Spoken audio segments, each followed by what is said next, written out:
Magandang umaga po sa ating lahat at tayo'y muling magpupuri, aawit sa ating Panginoon sa umagang ito. Magandang umaga po sa ating lahat at tayo'y muling magpupuri, aawit sa ating Panginoon sa umagang ito. At sa awit 42 verse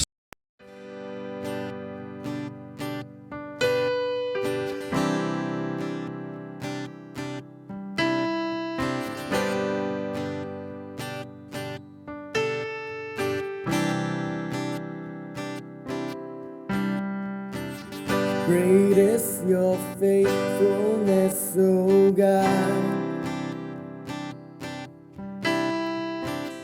You wrestled with the sinner's heart.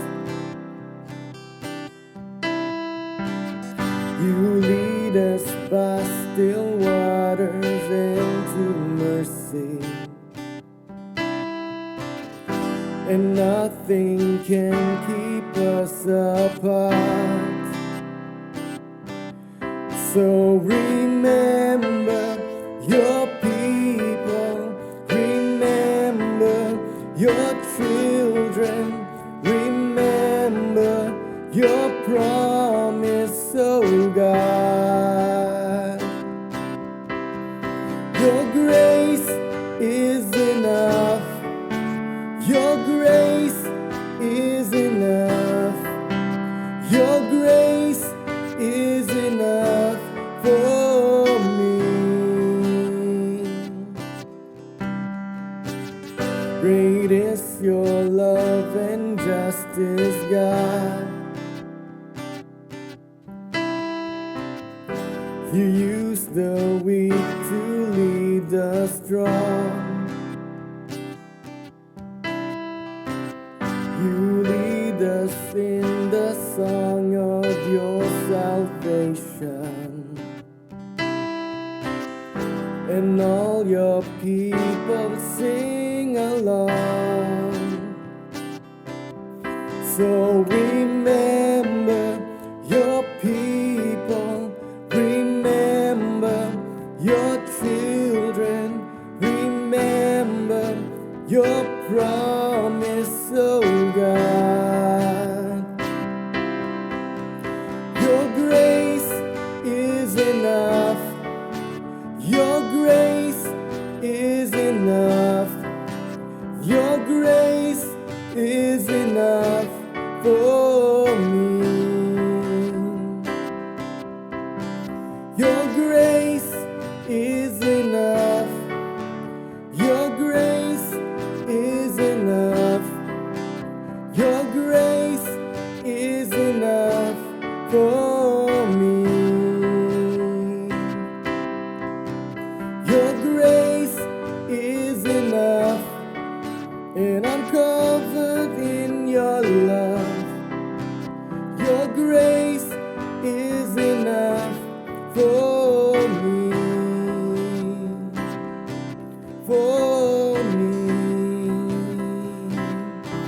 For me.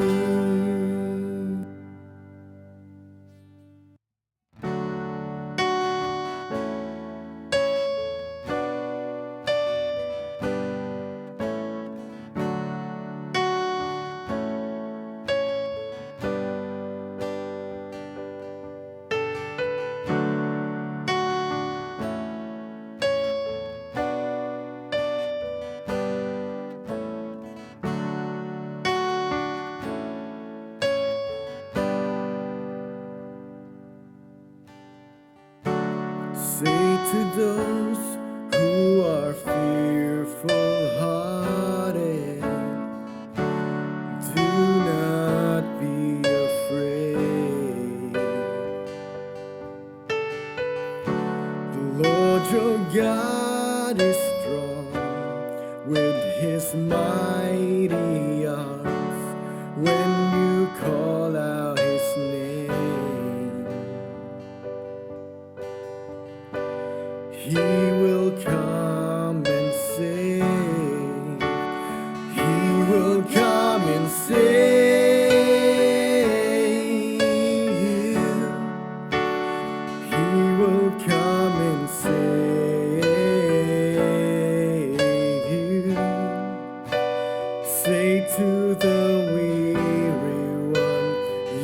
God will surely come. He will come and save you. He will come and save you. He will come and save you. Lift up your eyes to Him. You will arise again. He will come and save you.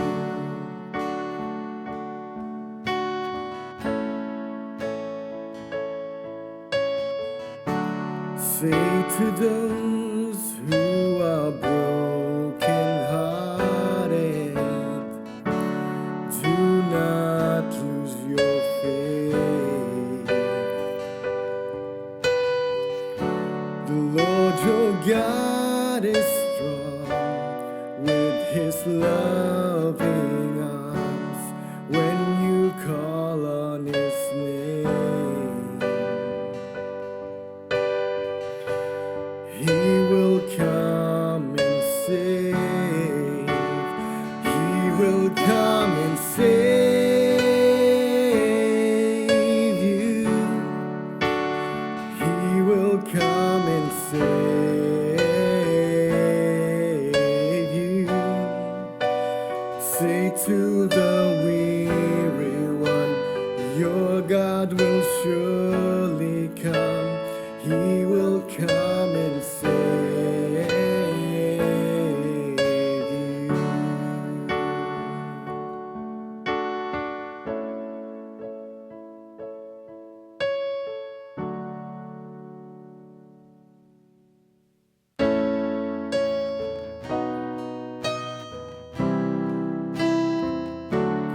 Oh, come, let us adore Him. Oh, come, let us adore Him. Oh, come, let us adore in Christ our Lord. Oh, come, let us adore Him. Oh, come, let us adore Him. Oh, come, let us adore in Christ our Lord.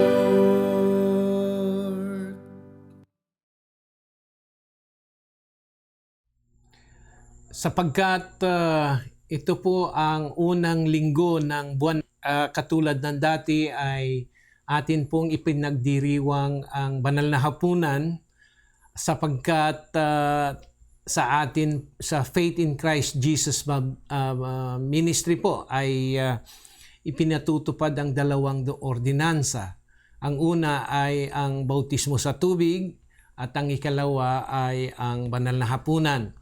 Since this is the first Sunday, ay atin pong we will celebrate ang banal na hapunan ngayong umagang ito. Ganito po ang sinabi ni Apostol Pablo at isinalaysay niya sa iglesia yung huling gabi na nagkasama-sama ang mga apostol. At ito ay siyang tinatawag nating banal na hapunan. Ganito po ang sabi ni Apostol Pablo. Inyo pong hawakan ang inyong tinapay at habang aking binabasa ang banal na salita ng ating Panginoon. Sapagkat tinanggap ko sa Panginoon ang ibibigay ko naman sa inyo, na ang Panginoong Yesus ng gabing siya'y ipagkaluno ay dumampot ng tinapay. At nang siya'y makapagpasalamat, ito ay kanyang pinagputol-putol. At sinabi, ito'y aking katawan na pinagputol-putol para sa inyo. Gawin ninyo ito sa pag-aalala sa akin. Atin pong kainin ang tinapay.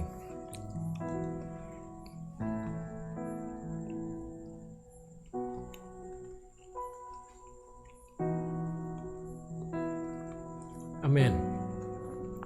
Hawakan po natin yung saro at siya ay nagpatuloy. Sa gayong paraan ay kinuha niya ang kopa pagkatapos maghapunan na sinasabi, ang kopang ito ay siyang bagong tipan sa aking dugo.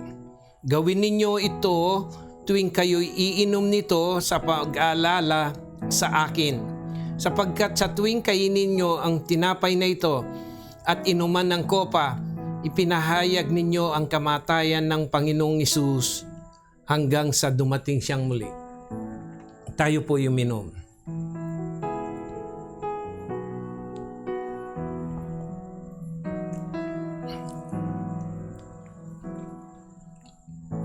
Amen. Tayo po ay manalangin. Ama naming Diyos, kami po ay patuloy na nagpupuri at nagpapasalamat sa inyong banal na presensya sa buhay ng bawat isang iyong mga anak. Salamat po sa mga pagpapala at pag-iingat na ibinibigay mo sa amin bilang isang iglesia. At kami rin po ay nagpapasalamat sa lahat ng blessing na dumarating sa aming buhay. Tulungan mo kami, Panginoon, na maging tapat hanggang sa iyong muling pagbabalik.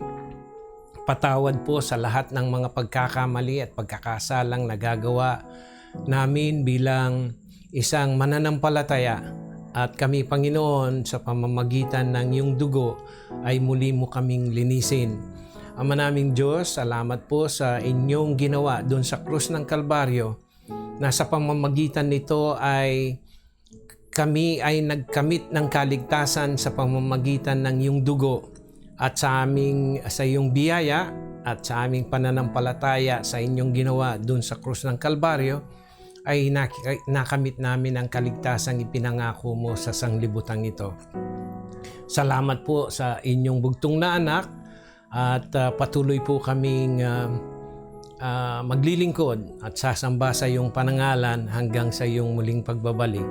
Sa tanging pangalan po ng aming Panginoong Hesus. Amen and amen. Magandang umaga po sa inyong lahat na sumusubaybay at nakasama namin ngayong umagang pananambahan nito. To God be the glory at salamat po sa bawat isa. Magandang umaga po muli.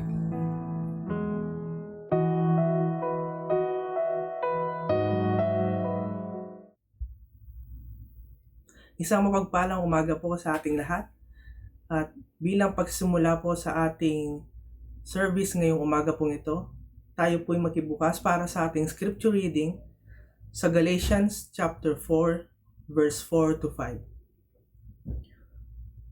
Verse 4 po sa Tagalog, ito po ang nakasulat.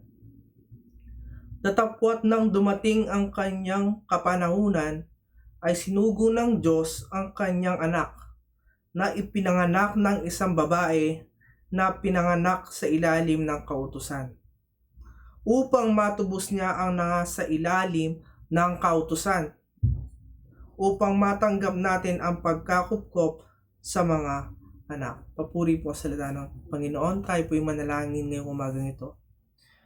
Panginoon, muli kami ay nagpapasalamat sa araw na ito na iyong binigay sa amin upang makapanambahan kami. Nawa, Panginoon, sa umagang ito ay mapurihan ka namin sa aming mga gagawin. Muna, Panginoon, sa aming pagpupuri sa inyo, sa aming pag-aawitan, we pray, Lord God, that makapagbigay ito ng kasiyahan sa inyo, Panginoon. We worship you, Lord God, dahil napakabuti mo sa aming mga buhay. Lord, lahat ng aming mga babanggitin, Panginoon, at sasambitin, Panginoon, na papuri para lamang sa iyo, Panginoon. Dahil tunay nga, Panginoon, na ikaw ay napakabuti. Ihanda mo kami, Panginoon, sa aming pag-aawitan. Maging handa ang aming mga puso, Panginoon, ang aming mga espiritu, Panginoon, sa pag-aawit natin, Panginoon. And we pray as well, Lord, na anumang mga pagkakasalan, mga pagkukulang namin nagagawa laban sa iyo, ay inilalapit namin to at mabigyan kami ng kapatawaran, Panginoon. Salamat, Panginoon, sa grasyang patuloy na binibigay mo sa amin. And as we hear, Lord, your word, we pray, Lord God, na ang aming pastor, Panginoon, na yung gagamitin ngayong umagang ito, ay bigyan mo siya ng kalakasan, Panginoon. Bigyan mo siya ng spiritual blessing, Panginoon, ngayong umagang ito. Isang mapagpalang umaga po sa ating lahat. At bilang pagsimula po sa ating service ngayong umaga pong ito, tayo po'y makibukas, nawa mapurihan ang pangalan mo sa lahat ng aming ginagawa. At sa buong kabuuan ng service na to, Panginoon, we claim the victory, Lord God, in your name. At nawa mabigyan ka ng kapurihan ngayong umaga nito. Ito po, Panginoon, ang aming samot dalangin sa pangalan ni Jesus. Amen.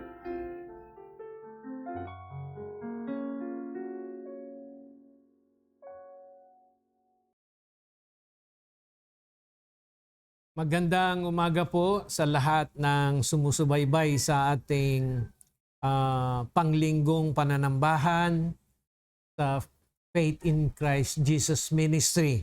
Sa atin pong pagpapatuloy sapagkat ito'y araw ng buwan ng Disyembre, tayo po ay mag-aaral at ako po ay mangangaral patungkol sa pagdiriwang or celebration of Christmas sapagkat ito po ay ipinagdiriwang hindi lamang dito sa atin sa Pilipinas kundi maging sa buong mundo.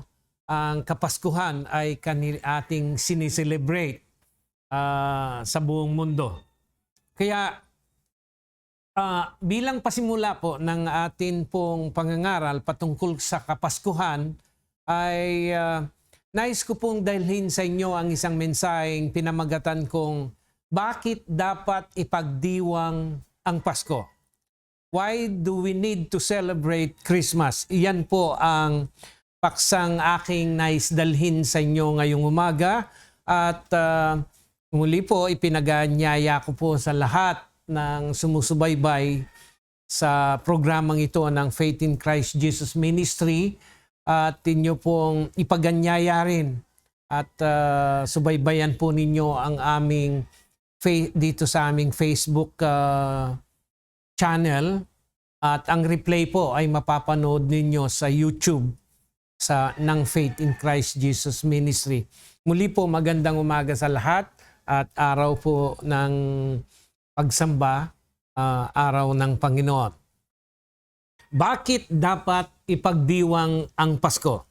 Atin pong buksan at pagbasahin ang tekstong ating gagamitin ngayong umaga dito sa Galatians chapter 4, verses 4 and 5.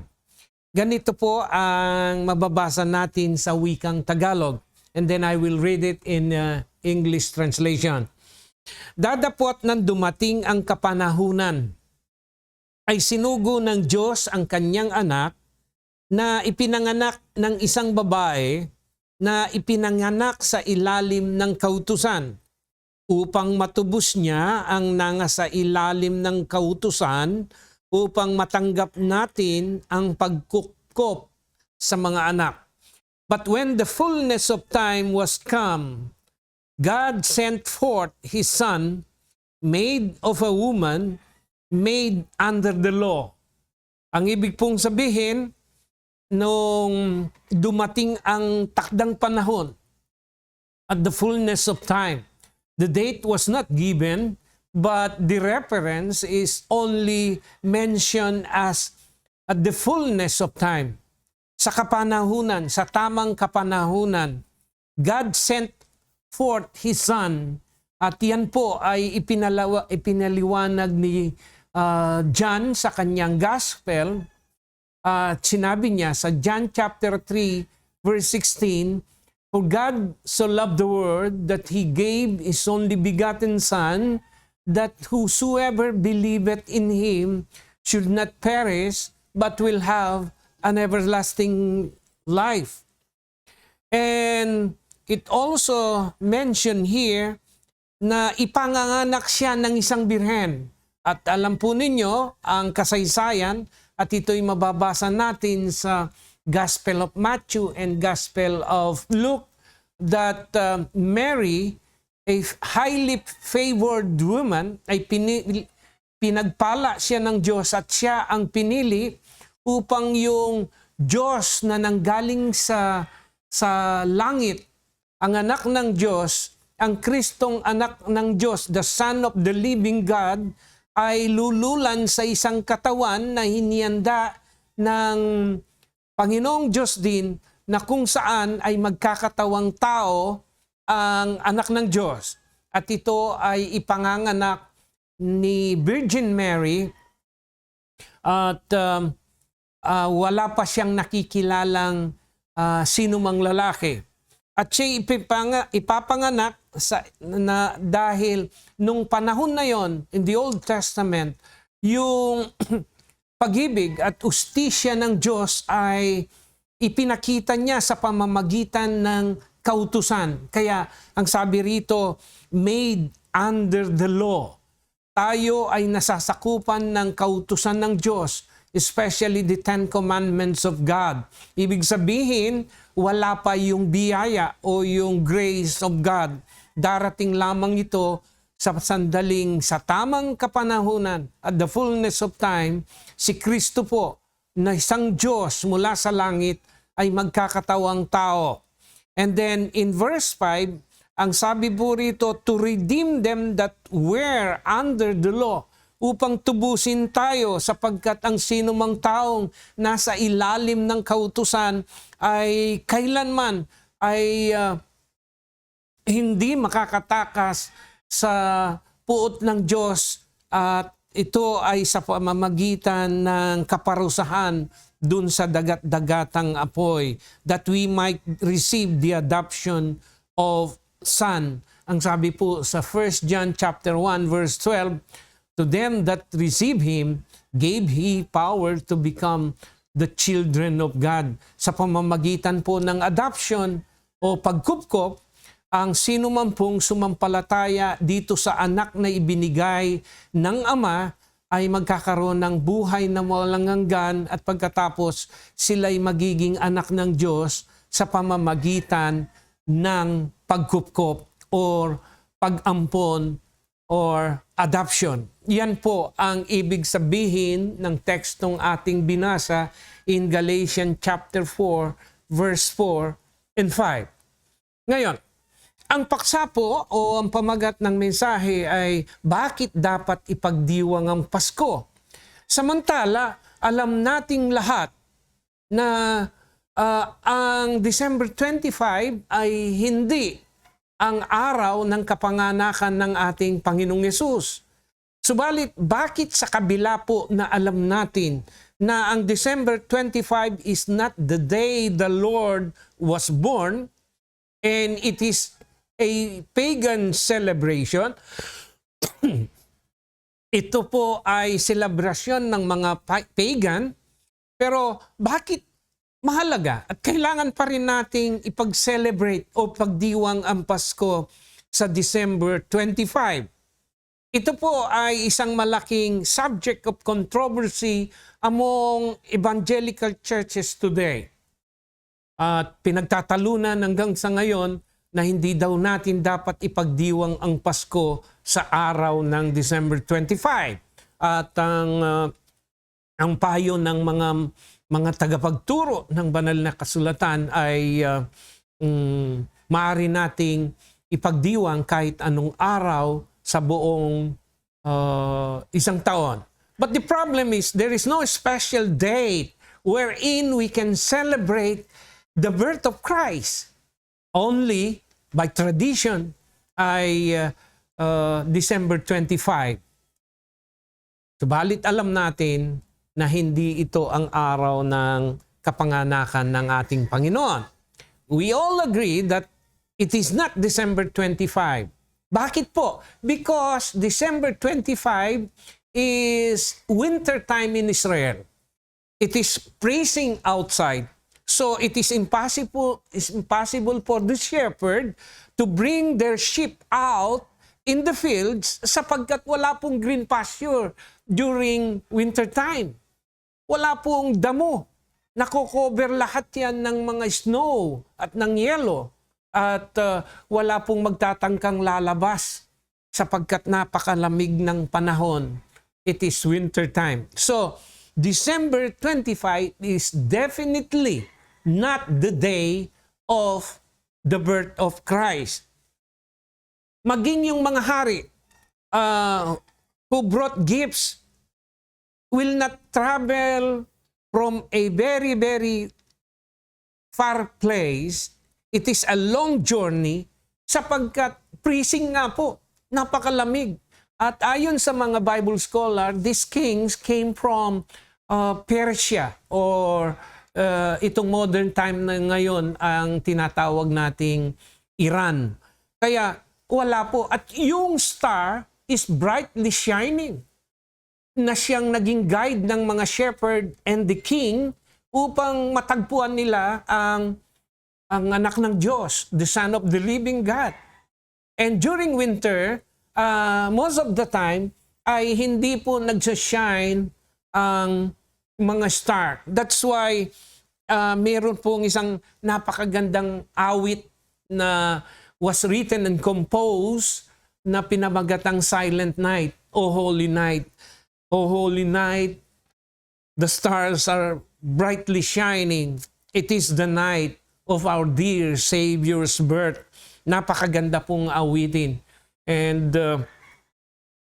kung babasahin natin ito, ay kapanganakan ng ating Panginoon when those stars, yung bright star, ay shining bright, naging guide o nagbigay ng direksyon sa mga shepherd upang matagpuan ng ating Panginoon. Now,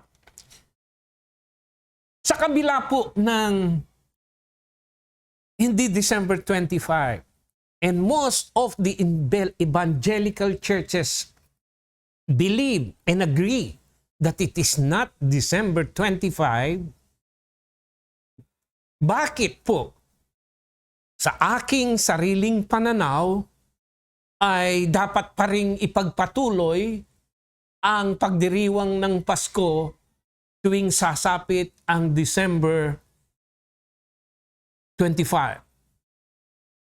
Alam po ninyo, I will agree na i-celebrate natin ito sa ibang araw.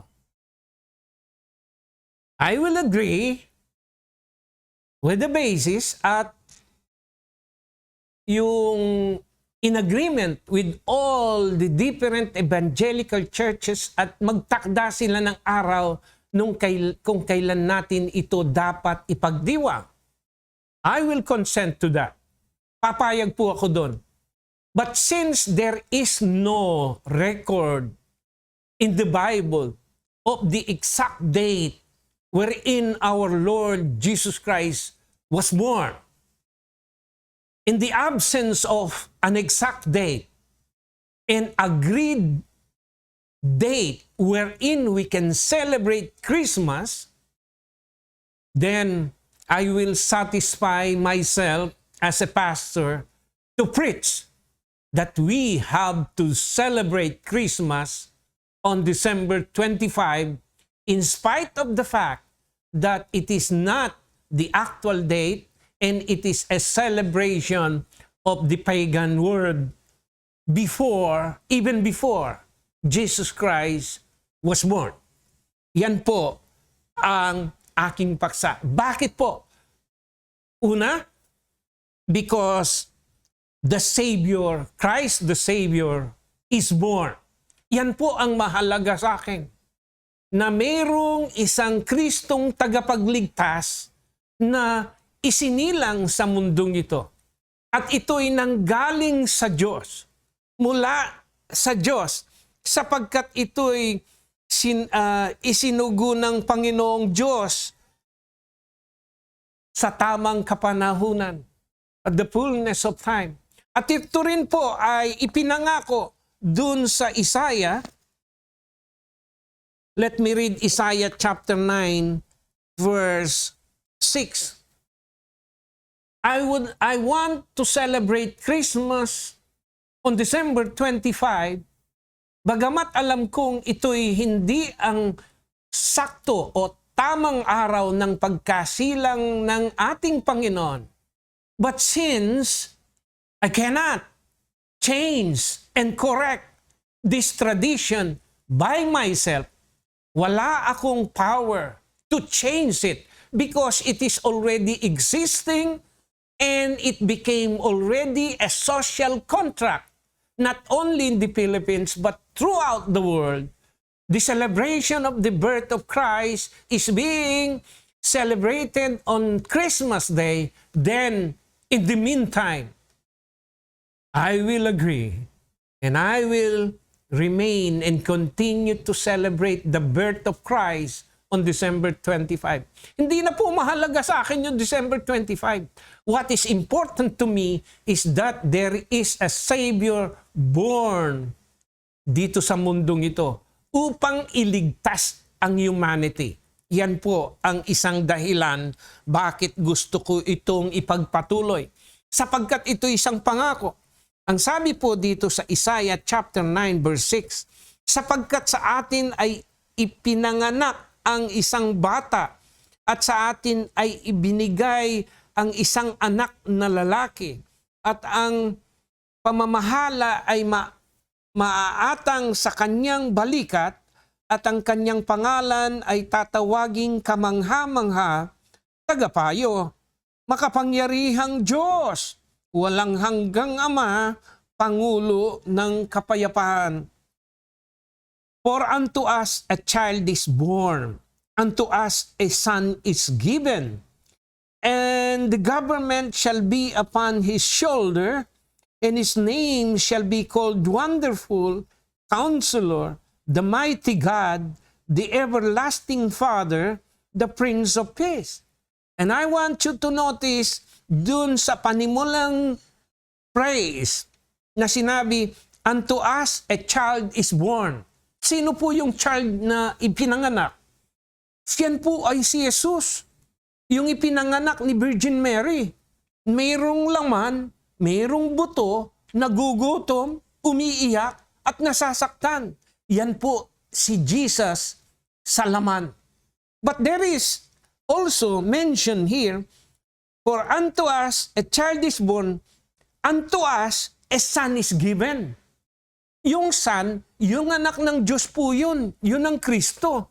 Yun ang Kristong Diyos na anak ng Ama na lumabas sa Kanya at pagkatapos lumulan at pumasok sa sinapupunan ni Maria sa pamamagitan ng banal na Espiritu at nung lumabas ang nakita natin ay si Jesus na tao at yung nasa loob nun ay yung Kristong Diyos. For unto us a child is born, Jesus, and to us a son is given, the Christ, the Son of the living God.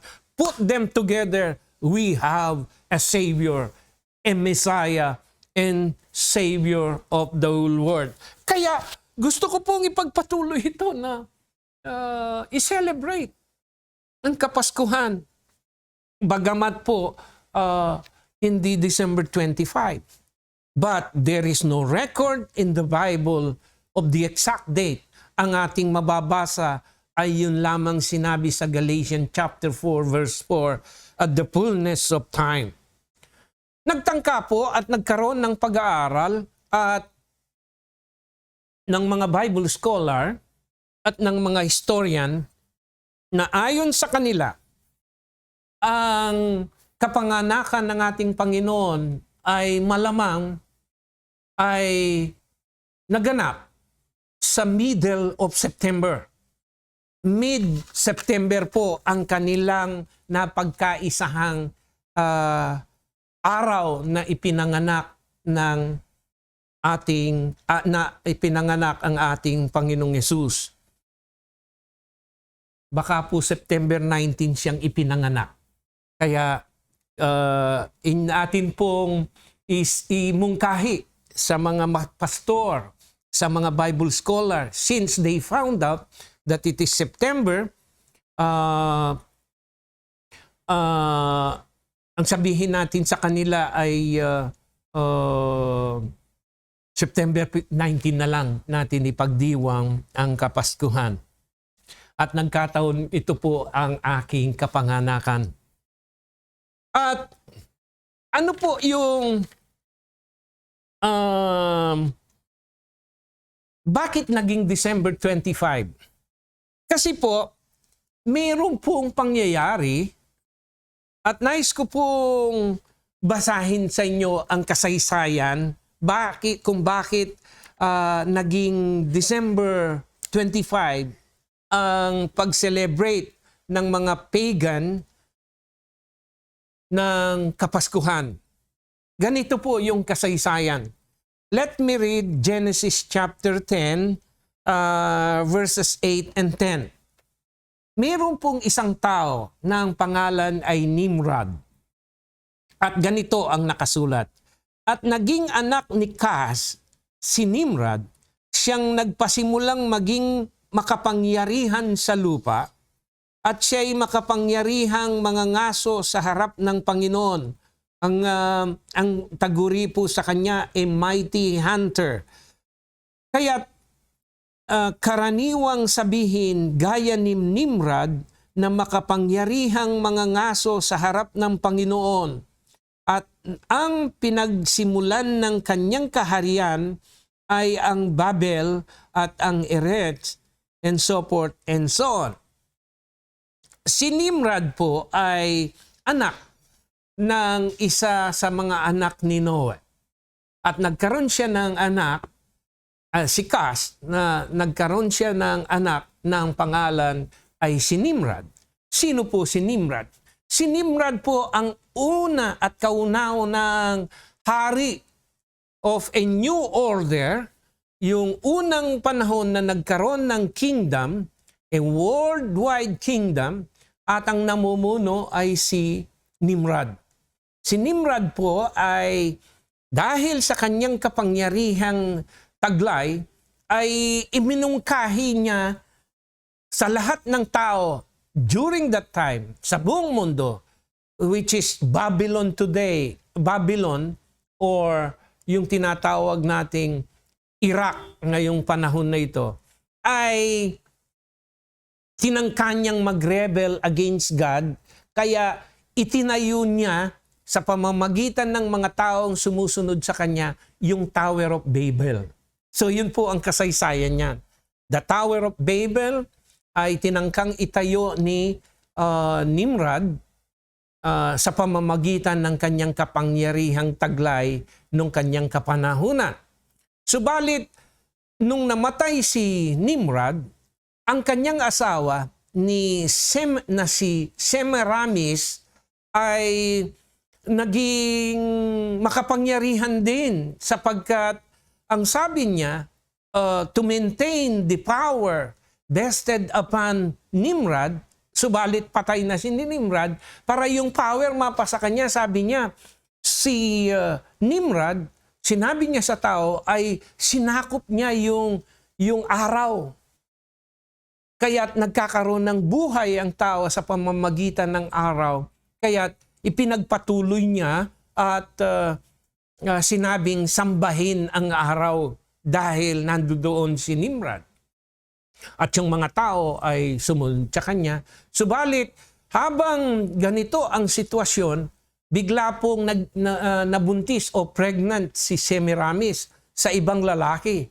Pero ang sabi niya sa mga tao ay yung espiritu ni Nimrod ay sinakupan ng kanyang sinapupunan at siya'y nabuntis at siya'y nanganak at ang kanyang pinangalan ay Tammuz. T-A-M-M-U-Z. Tammuz. At incidentally, si Tammuz po ay ipinanganak ng December 25. At ito ay mababasa rin ninyo dun sa Ezekiel chapter 8. Ezekiel chapter 8, hindi na po natin babasahin. Si Tamos po ay mababasa ninyo dito. Chapter 8, verse 13 to 14. At ngayon, nung ipinanganak siya, kaya ipinagpatuloy ang pagsamba sa araw. Kaya dito rin nagsimula yung pagsamba dun sa the Holy Family. The father, Nimrod. The mother, Semiramis. And the son, Tammuz. And then in 350 AD, after that, there was a pope ng pangalan ay Pope Julius I. Ay dineklara niya yung December 25 as a day of celebration, the official date of Christmas. At tinawag itong Di Natalis Solis Invicti, which means the birth of the unconquered Son. S-U-N. Kaya yan po ang kasaysayan ng Pasko. Subalit, bakit sa ganitong sa pamamagitan nitong kaalamang ito na we all agree, bakit ipinagpapatuloy natin ang pagdiriwang ng Pasko on December 25?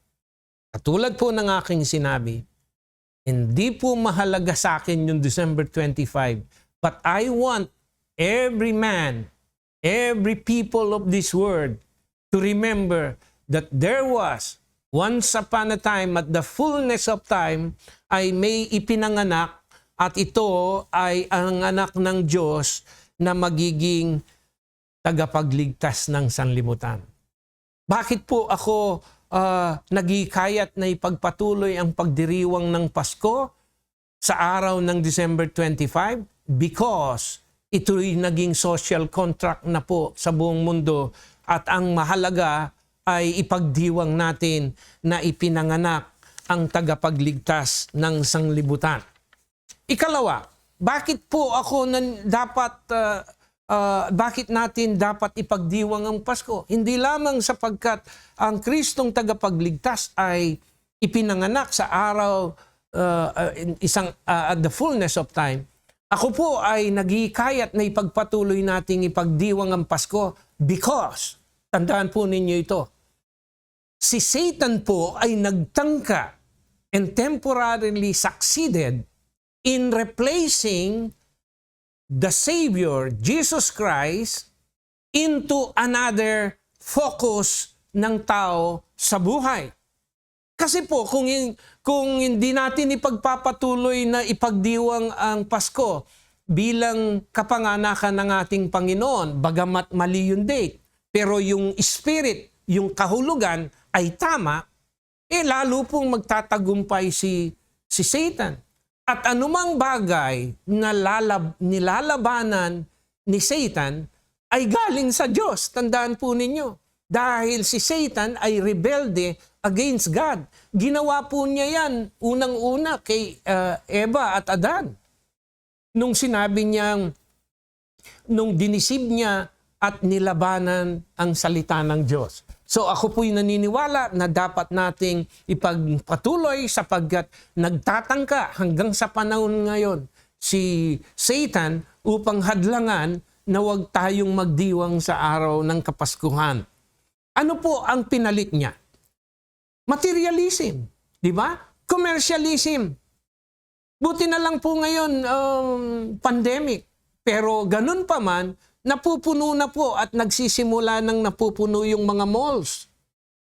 Grabe po ang traffic pagdating ng December habang papalapit ang Pasko. Kasi po, kailangan kang mag-shopping. Yung pera mo, ubusin mo sa bagong damit, sa masasarap na pagkain. Pagkatapos na tanggapin yung bonus, ibabalik din naman sa kanila. Sapagkat naging commercialize ang pagdiriwang ng Kapaskuhan. Ito ay ang isang pagtatangka ni Satan upang ilihis ang paniniwala, ang tamang selebrasyon ng Kapaskuhan. Kaya po, ang taon na focus dun sa materialism. Nalihis ang celebration from the birth of Christ into a very competitive, materialistic world. Ang pagdiriwang ng Kapaskuhan. Kaya lalo pong nagiging pangit ang larawan ng Pasko sa mga less fortunate na tao because of commercialism. Yung kriminalidad ay tumataas, nagkakaroon ng maraming robbery, hold up at iba pang mga krimen because yung tamang celebration ng Pasko ay inilihis ni Satan sa pamamagitan ng pagkukumpit ng mga tao sapagkat napopokus ang tao sa materialism at commercialism.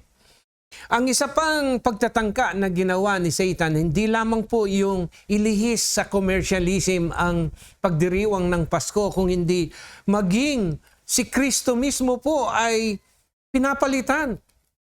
Yung mas sikat po sa araw ng Pasko, yung si Santa Claus. Kaya po, huwag tayong dapat tumigil ipagdiwang ang tamang selebrasyon ng Kapaskuhan at ibalik si Kristo sa pagdiriwang ng Pasko. At ang nangyari, yung mga kabataan, children are trained to wait for Santa Claus every Christmas. Nalihis po from Jesus to Santa Claus. Kaya mas naging popular po si Santa Claus kaysa sa kay Jesus. At sino nga ba si Santa Claus? Bakit sikat na sikat po si Santa Claus? Alam po ninyo, si Santa Claus ay believed to be Saint Nicholas, isang tinuturing na santo ng Roman Catholic Church, also known as Old Nick. Siya po ay naging bishop of Asia Minor at who did so many charitable works during his time. Alam po ninyo, dun sa Revelation chapter 2 verse 6 and 15 ay binabanggit dito yung doctrine of Nicolaitans. At dalawang beses po, dalawang ulit na sinabi ni Jesus Christ that He hates the Nicolaitans. Sapagkat po, yung mga Nicolaitans ay followers ni Nimrod. At ang ginagawa po nila ay nag-o-offer ng children, ng mga bata as sacrifice. Yan po ang doctrine of Nicolaitans. Kaya dalawang beses pong sinabi ni Jesus Christ, He hates the Nicolaitans because they offer the children bilang sacrifice sa kanilang pagsamba kay Nimrod. Now, kayong mga magulang, have you not noticed and you are not aware, unwittingly, you offer your children a sacrifice every December 25. Why? Sapagkat nalihis po ang paghihintay ng mga bata kay Santa Claus. Hindi ba ninyo naisip that this is a form of offering your children to Santa Claus? Alam ninyo, the other name of Satan is the Old Nick. Kaya parang lumalabas dahil na-divert kay Santa Claus na believed to be Saint Nicholas or Old Nick na siya ring pangalan ni Satan, in effect, ay nai-offer nating mga magulang ang ating mga anak kay Satan. Kaya po, ako po ay espousing, let us continue to celebrate Christmas even on December 25, but sa tama pong paniniwala. Let us bring back Jesus Christ at ituro sa ating mga anak, hindi si Santa Claus, kundi ang ituro natin ay si Jesus ay ipinanganak bilang tagapagligtas ng mundo, tagapagligtas ng tao. Ang katungkulan nating mga magulang ang ganito pong pamamaraan. Yung pong celebration, pwede naman po yung delicious food eh. And on December 25, salo-salo tayong ipagdiwang ito, pero ipakita natin sa ating pamilya na ibalik natin si Kristo sa ating mga tahanan. Kaya yan po ang isa pang dahilan kung bakit gusto kong ipagpatuloy natin ang celebration o pagdiriwang ng Pasko sa December 25 sapagkat ito po ay hinahadlangan ni Satan at nilihis ang ating focus o paniniwala dun sa mga bagay na commercialism at kay Santa Claus. And finally, yung pangatlo po, bakit natin dapat ipagdiwang ang Pasko at ipagpatuloy ito? Sapagkat atin pong ipagpatuloy ang pagdiriwang hanggang siya o ang ating Panginoon ay bumalik until we will continue to celebrate Christmas until Christ return. Yan po ang pangatlo. Una, bakit ko ipagdiriwang ang Pasko? Sapagkat ito ay ang kapanganakan ng ating Panginoong Hesus. Not the date. I am not concerned too much about the date. Yung date po, kung gusto nating palitan, sama-sama tayo. Pero sa ganang akin, akong mag-isa, hindi ko po kayang palitan. Bakit? It became already a social contract na ipinagdiriwang ng buong mundo. Alangan naman po, pwede naman nating ipagdiwang ito ng April. Pero ako lang po mag-isa o tayong iilan, hindi na po magandang tingnan o paningin ng tao sapagkat ito ay naging tradisyon. Bagamat ito'y mali, pero yung pagdiriwang ay tama, yan po ay tatanggapin ng ating Panginoon at hindi tayo magkakamali. And then finally, yung let us continue to celebrate Christmas until Christ return. Tandaan po natin, ang kahulugan ng Pasko is not only the birth of Christ. Christmas means the birth, the departure, and His return. Yan po ang kabuuan ng Pasko. Ang kapanganakan ni Kristo, ang kanyang paglisan sa pamamagitan nung siya'y namatay dun sa krus ng Kalbaryo at bumalik dun sa kanyang tahanan. At ang ikatlo, the final conclusion, yung pinaka-finale o conclusion of Christmas ay ang pagbabalik ng ating Panginoon. Yung tatlong ito, kapanganakan, His departure, and His return is the conclusion or yung katapusan ng Kapaskuhan. So let us continue hanggang siya'y bumalik na muli. At ito po ang ating dapat na maging focus ng ating kaisipan. Na ang Pasko ay hindi lamang yung celebration during December 25, but hanggang sa kanyang muling pagbabalik. And I assure you, ang mundo ay muling magdiriwang ng Kapaskuhan next December. Sa susunod na taon. And so on and so forth. Bakit po?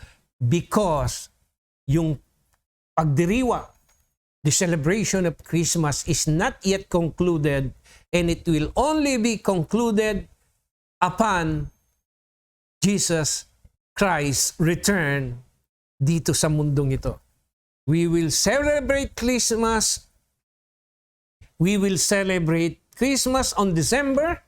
We will celebrate Christmas sa pamamagitan ng Lord's Supper as a symbol of His departure. And we will celebrate Christmas in the church every Sunday hanggang sa kanyang muling pagbabalik. Ulitin ko po, let us celebrate Christmas on December 25. Let us celebrate Christmas sa pamamagitan po ng Lord's Supper bilang larawan ng kanyang departure, and we will celebrate Christmas while we are waiting in the church every Sunday. Yan po ang tamang celebration ng Kapaskuhan. Mali ang date, but it is difficult to change it and correct it sapagkat wala po itong record sa Bible. It is already a social contract. The whole world celebrate Christmas on December 25 at mayroon naman pong magandang effect ito ayon sa kasaysayan in World War I. Yung French and German, nandun sila sa trench. On December 25, isa pong French soldier ang lumabas umahon mula dun sa trench na kung saan sila'y naglalabanan at bigla niyang inawit yung Ho Holy Night o Silent Night. Ho Holy Night, the stars are brightly shining. It was a holy night. Isa pong banal na gabi, isang araw, at the fullness of time, sa tamang panahon, ay pinanganak ang Kristo. Alam po ninyo ang nangyari. No one among the German soldier shoot the French soldier. Lahat po sila'y naglabasan, nagyakapan because they are celebrating Christmas. It might be, it is surely a wrong date, but the spirit, yung tamang celebration ay pwede nating ipagdiwang. We cannot correct it, but the date, but we can correct the true message of Christ. Kaya po, anong gagawin natin on December 25? Let us celebrate Christmas. Maganda po tayo. Wala pong pangit dyan. It is not an offering to the false god, but we are celebrating because at the fullness of time, Jesus Christ, the Messiah, Emmanuel, God is with us, ay ipinanganak sa mundong ito. And let us bring back Christ sa loob ng ating tahanan. Ito po ang mensahe ko sa inyo ngayong umaga. Bakit kailangan po nating ipagpatuloy ang pagdiriwang ng Pasko? Una, sapagkat ang totoong kahulugan nito ay ipinanganak ang Kristong tagapagligtas. So let us celebrate. Mali man yung date, pero tama po yung espiritu at meaning ng ating celebration. Bakit natin dapat ipagdiwang ang Pasko? Sapagkat inililihis tayo ni Satan sa maling celebration. But let us maintain and correctly celebrate Christmas. And Christmas means Jesus Christ, the Savior of the world. Bakit kailangan nating ipagdiwang? Sapagkat dapat tayong magpatuloy hanggang siya'y muling sa kanyang muling pagbabalik. Sapagkat ang kahulugan ng Kristo, ng Christmas, ay hindi lamang yung kanyang kapanganakan, kung hindi ang kanyang kapanganakan, ang kanyang departure, and Christ's return. Saka lamang po makukonclude ang Christmas. Wala nang celebration nun. Pero in the meantime, while we're waiting for the coming again of our Lord Jesus Christ, let us celebrate Christmas on December 25 in the true spirit of Christmas.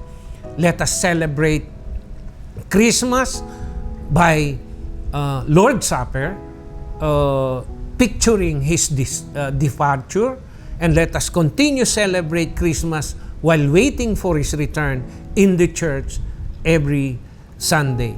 Magandang umaga po sa inyong lahat at nawa tayo po ay pinagpala ng ating Panginoon sa pamamagitan ng mensaheng ito. Magandang umaga and God bless us all.